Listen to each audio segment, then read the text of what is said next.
Hello students, today we will start another new topic that is enzyme induction, enzyme inhibition and kinetic of elimination. So let's start the video.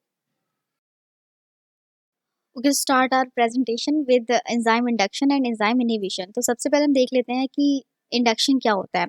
देखिए the phenomena of increase drug metabolising ability of the enzyme by several drug and chemicals is called as enzyme induction. तो यहाँ पर एक जो induction है वो ऐसी phenomena दिखाई गई है जिसके अंदर मेटाबोलाइजिंग एबिलिटी क्या हो जाती है, बहुत ज़्यादा इंक्रीज हो जाती है. और ये इंक्रीज किसकी वजह से हो रहा है? कुछ ड्रग्स और कुछ केमिकल्स जो होते हैं वो आपके जो लिवर है, लिवर में जो आपके एंजाइम्स होते हैं उन एंजाइम्स को बहुत ज़्यादा एक्टिवेट करके मेटाबोलाइजिंग एबिलिटी को बहुत ज़्यादा इन्हांस कर देता है. That is known as enzyme induction. Now next हम बात कर लेते हैं इनहिबिशन की. तो ये जस्ट अपोजिट होता है इंडक्शन का and it is a phenomena of decrease drug metabolising ability of the enzyme by several drug and chemicals is called as enzyme inhibition. अब यहाँ पर कुछ ऐसी ड्रग्स हैं जो मेटाबोलाइजिंग एबिलिटी को बहुत ज़्यादा कम कर रही हैं, मतलब उन एंजाइम्स को डीएक्टिवेट कर रही है जिसकी वजह से आपके लिवर के अंदर जो मेटाबोलाइजिंग रेट है वो क्या हो जाता है? डिक्रीज हो जाता है, जिसको हम क्या कहते हैं? इनहिबिशन कहते हैं. नाउ यहाँ पर आपकी बुक में कुछ यहाँ पर ड्रग्स दे रखी हुई हैं, enzyme inducers and enzyme inhibitors दोनों. लाइक अगर हम इथेनॉल की बात करते हैं, बारबिचुरेट्स, कार्बामाजेपिन एंड फिनाटोइन, रिफेम्सिन, ये सब क्या है? ये एंजाइम इंड्यूसर है. इंड्यूसर मतलब एज अ इंड्यूसिंग एजेंट काम करेंगे और ये ड्रग्स और ये केमिकल्स आपकी मेटाबोलाइजिंग रेट को इन्हांस करती हैं. वहीं जो एंजाइम इंडक्शन की अगर हम बात कर लेते हैं तो जो आपकी इंडक्शन है यानी एज अ इनहिबिटर, एरिथ्रोमाइसिन हो गया, आपके एलोप्यूरिनॉल या डाइसल्फिराम या मेट्रोनिडाज़ोल, ये कुछ ऐसी ड्रग्स हैं जो इन्हिबिटर की तरह काम करती हैं और आपकी जो मेटाबोलाइजिंग रेट होती है उसको बहुत ज़्यादा कम कर देती हैं. ओके, नाउ यहाँ पर आप देखिए, यहाँ पर definition, mode of action and amount of product दिया गया है enzyme inhibitor and enzyme inducer का. तो एंजाइम इंड्यूस आपका इंडक्शन एंड एंजाइम इनहिबिटर दोनों ही मैंने बता दिया है कि क्या होता है और कौन कौन से ड्रग्स और केमिकल्स जो होते हैं वो रिस्पॉन्सिबल होते हैं for the induction and inhibition of the an enzyme. So यहाँ डेफिनेशन की बात कर लेते हैं. Enzyme inhibitor decrease the activity of an enzyme, जैसा कि हमने अभी पढ़ रखा है. एंड एंजाइम इंड्यूसर क्या हो गया? Enzyme inducer increases the activity of an enzyme. Okay, now mode of action की बात करें, bye binding with the active site of the enzyme. Mode of action यानी कि यहाँ पर जो आपका इनहिबिटर है, इनहिबिटर ऐसी ड्रग्स होती हैं जो आपके एंजाइम की एक्टिव साइट पर जाकर बाइंड करती हैं और तब अमाउंट ऑफ प्रोडक्ट क्या कर देंगी? डिक्रीज कर देंगी. वहीं जो इंड्यूसर्स होते हैं वो क्या होते हैं? By decreasing the rate of degradation of the enzyme और by increasing the total amount of the enzyme, by increasing the synthesis of enzyme. यानी एंजाइम का या तो क्या कर देंगी? Degradation rate. डिग्रेडेशन मतलब अगर एंजाइम जो है वो खत्म होता जा रहा है तो उसकी उसकी जो डिग्रेडेशन रेट है उसको क्या कर देंगी? कम कर देंगी. तो जब खत्म एंजाइम जो है वो आपका खत्म हो रहा होगा तो उसकी डिक्रीजिंग रेट मतलब डिक्रीज कर दिया, दैट मीन्स कि एंजाइम वहाँ से आपका रिमूव नहीं हो रहा है. तो वो क्या करेगा? वो एक तरीके से इंड्यूसर की तरह काम करेगा ना. दूसरा हो गया increasing the total amount of the enzyme, या आपके टोटल अमाउंट जो है एंजाइम का उसको बढ़ा दिया या फिर एंजाइम की सिंथेसिस को बढ़ा दिया. ठीक है, तो यहाँ पर किसी भी तरीके का बाइंडिंग नहीं होता है. यहाँ पर मोड ऑफ एक्शन इसी तरीके से रहता है कि ये ड्रग्स क्या करती हैं? आपके डायरेक्ट जो की एंजाइम है उस एंजाइम की सिंथेसिस या उसके अमाउंट को या उसके डिग्रेडेशन पर जाके इफेक्ट करके और उसका जो टोटल अमाउंट ऑफ प्रोडक्ट है उसको इंक्रीज कर देती है. That is known as enzyme inducer. Now next हम बात कर लेते हैं kinetics of elimination. Kinetics of elimination, ये जो आपका टॉपिक है ये आपका एक्सक्रीशन के अंदर आता है. एक्सक्रीशन ऑफ ड्रग, ड्रग को एक्सक्रीट करना बॉडी से बहुत ही ज़्यादा इंपॉर्टेंट होता है. जो भी ड्रग की फार्माकोलॉजिकल एक्शन है, अगर आप चाहते हैं कि वो एक्शंस पूरी तरीके से रिमूव हो जाए, वो पूरी तरीके से इनिबिट हो जाए, तो आपको उस ड्रग को पूरी तरीके से बॉडी से बाहर निकालना बहुत ज़रूरी होता है. That is known as excretion या एलिमिनेशन ऑफ ड्रग. नाउ हम यहाँ पर बात करते हैं काइनेटिक ऑफ एलिमिनेशन की. The understanding of kinetic of the drug elimination is useful to formulate rational dosage regimen and their modification as per the requirement. For fundamental pharmacokinetic parameters are bioavailability, volume of distribution, clearance, and bioavailability and volume of the distribution have already been discussed, जो कि हम पहले ही मतलब discuss कर चुके हैं. Bioavailability क्या होता है एंड जो आपका डिस्ट्रीब्यूशन है वो क्या होता है. तो काइनेटिक ऑफ एलिमिनेशन, काइनेटिक का मतलब मूवमेंट, यानी एलिमिनेशन जो है आपकी बॉडी में ड्रग का वो किस तरीके से होता जा रहा है. तो सबसे पहले हम क्लियरेंस को पढ़ लेते हैं. क्लियरेंस क्या हो गया? क्लियरेंस जो होता है वो एलिमिनेशन रेट, कितना एलिमिनेशन रेट है आपकी बॉडी से और कितना आपका प्लाज्मा ड्रग कंसंट्रेशन होता है, उन दोनों का जो होता है रेट वो क्या होता है? आपका क्लियरेंस रेट कहलाता है. अब यहाँ पर आपके पास यहाँ देखिए कॉन्सेप्ट ऑफ ड्रग क्लियरेंस, यहाँ पर एक डायग्राम आप देख सकते हैं। इस जो डायग्राम है इसके अंदर आप देखिए 10 माइक्रोग्राम पर एमएल ड्रग जो है वो आपकी ब्लड वेसल के अंदर प्रेजेंट है, और ये क्या कर रही है, ऑर्गन ऑफ ड्रग एलिमिनेशन, जितने भी ऑर्गन्स हैं जो ड्रग को एलिमिनेट कर रही हैं जैसे किडनी, लिवर एक्सेट्रा, वहां तक पहुंचती हैं। अब अगर ये किडनी में जाएगी तो ये आपकी यानी कि 500 म्यूजी पर मिनट आपका क्या हो जाएगा, रिमूव हो जाएगा, एक्सक्रीट आउट हो जाएगा। लिवर में जा रहा है तो ये क्या हो जाएगा, ये आपका मतलब फॉर्म में चेंज हो जाएगा, अनदर फॉर्म में चेंज हो जाएगा। तो जो कि बचा, अगर 10 म्यू था तो ये आपका लेस देन 10 म्यू ग्राम पर एमएल बचा। ठीक है, यानी कि आप देख रहे हो कि यहाँ पर मेटाबॉलिज्म का मतलब क्या हो गया कि जो ड्रग की अमाउंट है, एक्टिव अमाउंट होती है, वो कम हो जाती है। अभी वो 10 म्यू ग्राम थी, लेकिन अब क्या हुआ, लिवर में जाने के बाद उसने क्या कर दिया, एक्टिव फॉर्म को इनएक्टिव फॉर्म में कन्वर्ट करके जो उसकी एक्टिव फॉर्म थी उसको कम कर दिया। वो कितनी बची आपकी, लेस देन 10 म्यू ग्राम पर एमएल, जो कि प्लाज्मा के साथ बाउंड होकर अपना एक्शन दिखाएगी। वहीं अगर आप क्लियरेंस को निकालना चाहें तो क्लियरेंस को, जैसे कि मैंने अभी डायग्राम मतलब अभी आपको फॉर्मूला बताया था, यानी कि आपका जो 500 म्यूजी पर मिनट है वो क्या है, एलिमिनेशन रेट है, जो आपकी बॉडी एलिमिनेट कर रही है उस ड्रग को, अपॉन 10 म्यूजी पर एमएल क्या हो गया, प्लाज्मा ड्रग कंसंट्रेशन, यानी कि इतनी जो ड्रग है वो आपकी प्लाज्मा के साथ में जाकर जुड़कर अपना एक्शन दिखाएगी। तो आप क्लियरेंस रेट यहाँ से निकाल सकते हो दोनों को, तो वो आपका आ गया 50 ml पर मिनट, यानी इतनी क्लियरेंस रेट जो है आपकी पर मिनट आपकी बॉडी से बाहर रिमूव हो रही है। नाउ नेक्स्ट जो आपका यहाँ पर एक डायग्राम देख रहे हो आप, semi log plasma concentration time plot, यहाँ पर ये क्या है, यहाँ पर डायग्राम देख रहे हैं आप, इसमें आईवी ड्रग देखिए ऊपर दिखाई गई है कि किसी को भी एक आईवी ड्रग दी गई है, वो डिस्ट्रीब्यूट हुई है। डिस्ट्रीब्यूट होने के बाद में एलिमिनेशन रेट उसका, मतलब जहाँ से बीटा है, बीटा वाला आप देख रहे हो ये एरो, यहाँ पर एलिमिनेशन रेट उसका स्टार्ट हो गया है। यहाँ पर एलिमिनेशन रेट इसलिए स्टार्ट हो रहा है क्योंकि यहाँ पर ड्रग अपने टी हाफ टाइम पर पहुंच चुकी है।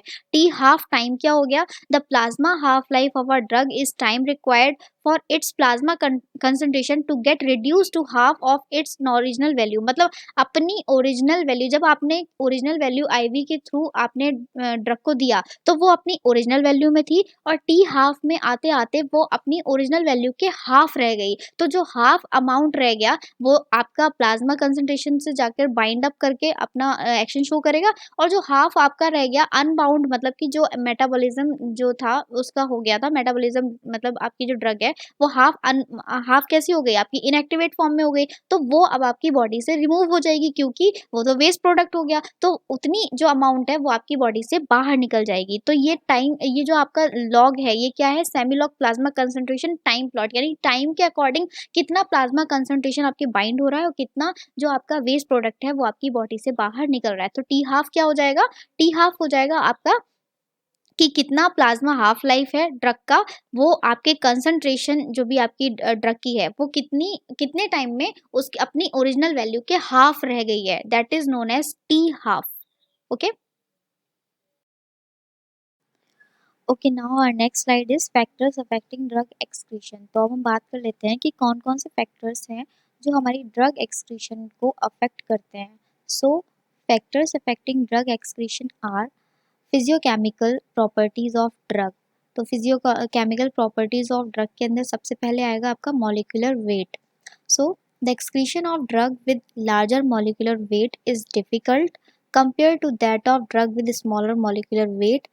This specially seen in case of glomerular filtration. So यहाँ पर ग्लोमेरुलर फिल्ट्रेशन की जो बात की जा रही है, ये ग्लोमेरुलर फिल्ट्रेशन कहाँ का पार्ट है, नेफ्रॉन का जो पार्ट होता है, नेफ्रॉन में जहाँ पर एफरेंट एंड इफरेंट आपकी आर्टरीज पाई जाती हैं जो ब्लड को लेकर आती हैं, एंड वहाँ से ब्लड आपका फिल्टर आउट होता है, जितने टॉक्सिक सब्सटेंस है वो आपके फिल्टर होकर ग्लोमेरुलर फिल्ट्रेशन के अंदर चले जाते हैं। ठीक है, ग्लोमेरुलस के अंदर चले जाते हैं।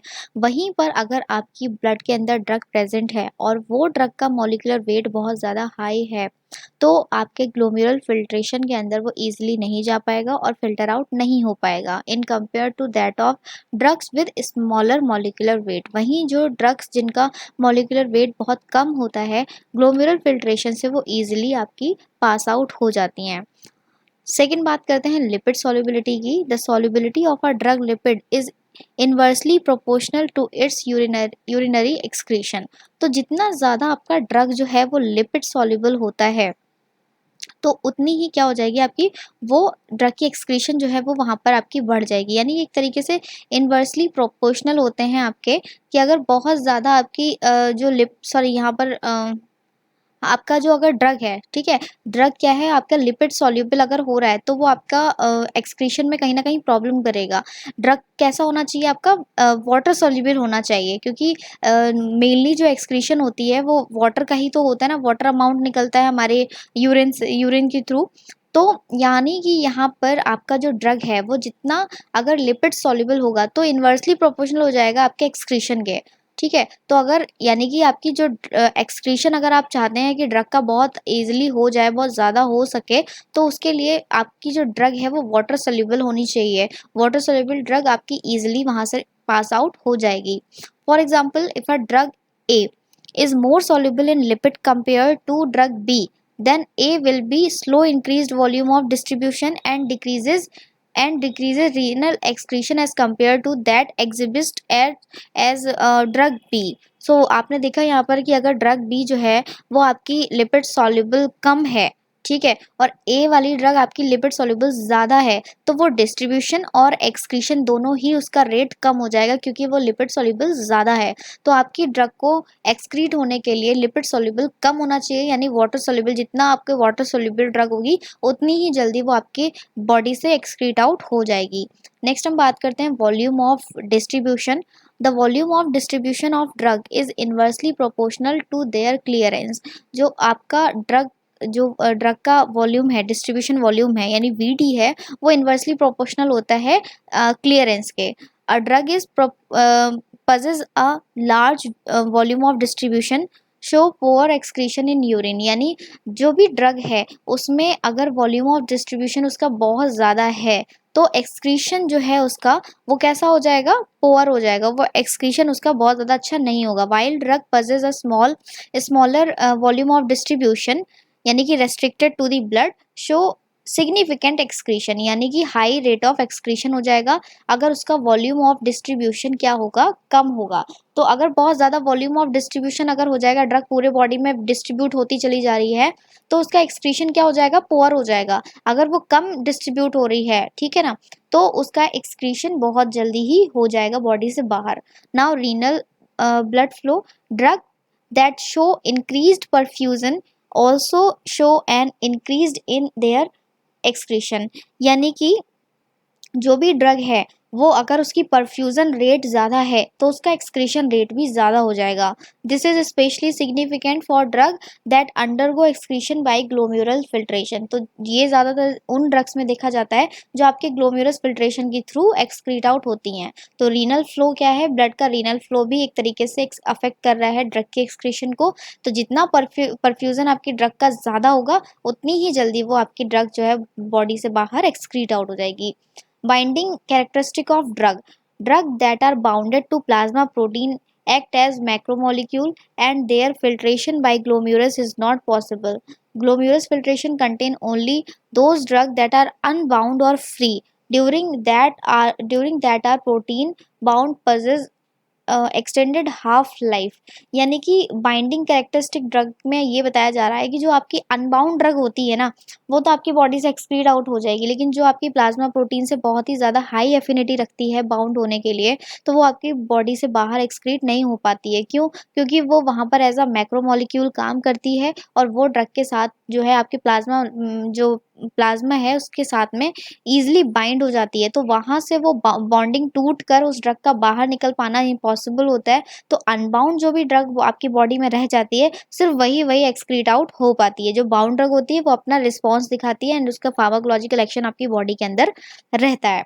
नाउ ड्रग रीनल क्लियरेंस क्या होता है, the rate at which a drug is extended by a kidney into urine comparative to the plasma drug concentration is known as drug renal clearance। क्या मतलब हो गया, the rate at which drug is excreted, मतलब वो rate जिससे आपका drug क्या है एक्सक्रीट हो रहा है by the kidney into the urine, यानी आपकी किडनी से यूरिन में कन्वर्ट हो रहा है comparative to the plasma drug concentration. और ये किसकी वजह से हो रहा है, ये आपका प्लाज्मा ड्रग कंसंट्रेशन जो है, यानी जितना ज़्यादा प्लाज्मा ड्रग कंसंट्रेशन होता है वो आपका क्या कहलाएगा, ड्रग रीनल क्लियरेंस कहलाता है।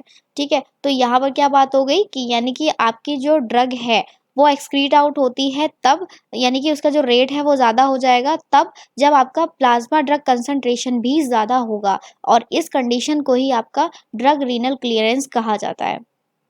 नाउ अदर फैक्टर्स की अगर बात करें, these include degree of ionisation of drug, blood flow to the kidney, pH of urine and biological factors like age can influence renal clearance, यानी कि जैसे जैसे देखिए एज अगर ज़्यादा होगी तो प्लाज्मा भी तो मतलब बहुत ज़्यादा नहीं होगा, बॉडी में कम होगा तो प्लाज्मा बॉन्डिंग ज़्यादा भी नहीं हो पाएगी, है ना।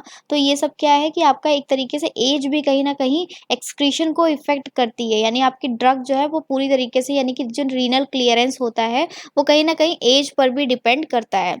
Presence of disease like hypertension, diabetes, तो ये सब क्या है आपके जो ड्रग है, यानी कि जो आपकी बॉडी में अगर मान लीजिए कोई तरीके की प्रॉब्लम है, तो जैसे अगर अगर हम सपोज किडनी की यानी डायबिटीज़ की बात करते हैं, तो डायबिटीज़ में क्या होगा, किडनी अफेक्ट होती है ना, डायबिटीज़ क्या करती है, किडनी को अफेक्ट करती है, तो जब किडनी ही अफेक्टेड है तो वो पूरी तरीके से प्रॉपर फंक्शनिंग में है ही नहीं आपके किसी भी ड्रग मॉलिक्यूल को बाहर निकालने के लिए। तो ये सारे फैक्टर्स जो होते हैं वो आपके क्या होते हैं, ड्रग अफेक्ट कर मतलब ड्रग की एक्सक्रीशन प्रोसेस को अफेक्ट करते हैं।